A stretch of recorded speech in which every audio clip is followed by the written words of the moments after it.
Ғарыш шексіз әрі жұмбақ әлем. Онда сансыз жұлдыздар мен галактикалар орналасқан. Қараңғы аспанның тереңдігі адамды таңғалдырады. Ғарышты зерттеу адамзат үшін өте маңызды. Бұл бізге әлемді тереңірек түсінуге көмектеседі. Күн жүйесінде күн және оны айналып жүретін планеталар бар. Барлық планеталар өз орбитасымен қозғалады. Күн жарық пен жылу көзі. Планеталардың әрқайсысының ерекшелігі бар. Бұл жүйе ғарыштың бір бөлігі болып табылады. Жер біздің ортақ үйіміз. Ол ғарыштан көгілдір шар сияқты көрінеді. Жерде тіршілік бар. Мұнда адамдар, жануарлар және өсімдіктер өмір сүреді. Жерді қорғау біздің міндетіміз. Түнде аспанға қарасақ, жұлдыздарды көреміз. Олар өте алыс орналасқан. Жұлдыздар жарқырап тұрады. Аспан өте әдемі көрінеді. Бұл адамдарды армандауға жетелейді. Қазақстанда Байқоңыр ғарыш айлағы орналасқан. Бұл әлемдегі ең алғашқы ғарыш айлағы. Осы жерден көптеген зымырандар ұшырылды. Байқоңырдың маңызы өте зор. Ол Қазақстанның мақтанышы. Зымыран ғарышқа арнайы дайындалады. Ұшу кезінде үлкен күш пайда болады. От пен түтін шығады. Зымыран жоғары жылдамдықпен көтеріледі. Ол аспанға қарай ұшады. Зымыран жердің атмосферасынан шығады. Содан кейін ғарышқа жетеді. Онда салмақсыздық басталады. Бұл ерекше жағдай. Адамдар оған алдын ала дайындалады. Ғарышкер ғарышқа ұшатын адам. Ол арнайы киім скафандр киеді. Бұл киім оны қорғайды. Ғарышкер батыл әрі білімді болуы керек. Олар маңызды тапсырмалар орындайды. Қазақстанның тұңғыш ғарышкері Тоқтар Әубәкіров. Ол ғарышқа алғаш ұшқан қазақ. Бұл тарихи оқиға болды. Ол еліміздің мақтанышы. Оның ерлігі үлгі болады. Тағы бір белгілі ғарышкер Талғат Мұсабаев.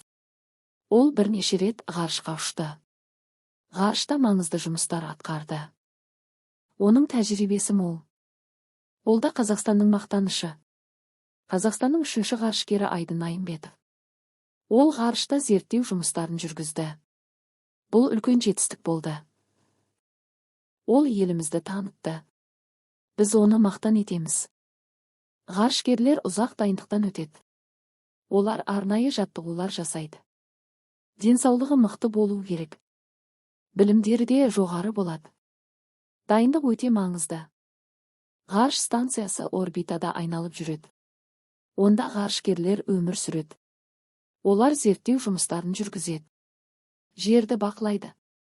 Бұл ғылым үшін маңызды. Ғарышта салмақсыздық болады. Заттар қалқып жүреді. Ғарышкерлер де еркін қозғалады. Бұл ерекше жағдай. Оған үйрену керек. Ай жердің серігі. Оның бетінде ауа жоқ. Ғарышкерлер онда зерттеу жүргізді. Айда із қалдыруға болады. Бұл тарихи орын.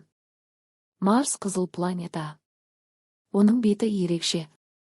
Онда зерттеу аппараттары жұмыс істейді. Ғалымдар Марсты зерттеуде. Болашақта адамдар баруы мүмкін. Ғарышта басқа да көптеген планеталар бар. Олардың әрқайсысы ерекше. Кейбірі өте үлкен. Кейбірі өте су. Ғарыш әлі толық зерттелмеген. Ғарышкерлер жерге қайта оралады. Олар арнайы капсуламен түседі. Парашют ашылады. Қону сәті маңызды.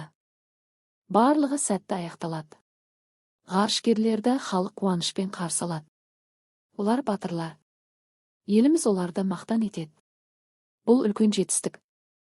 Бұл мақтаныш сәті. Ғарышты зерттеу болашақтың кілті. Ол ғылымды дамытады. Адамзатқа жаңа мүмкіндіктер береді. Қазақстанда бұл салада алға жылжуда. Ғарышкерлер күні құтты болсын. Осымен балалар сабағымыз аяқталды. Келесі сабақты көру үшін менің каналыма тіркеліп, лайк басып пікір жазуды ұмытпа.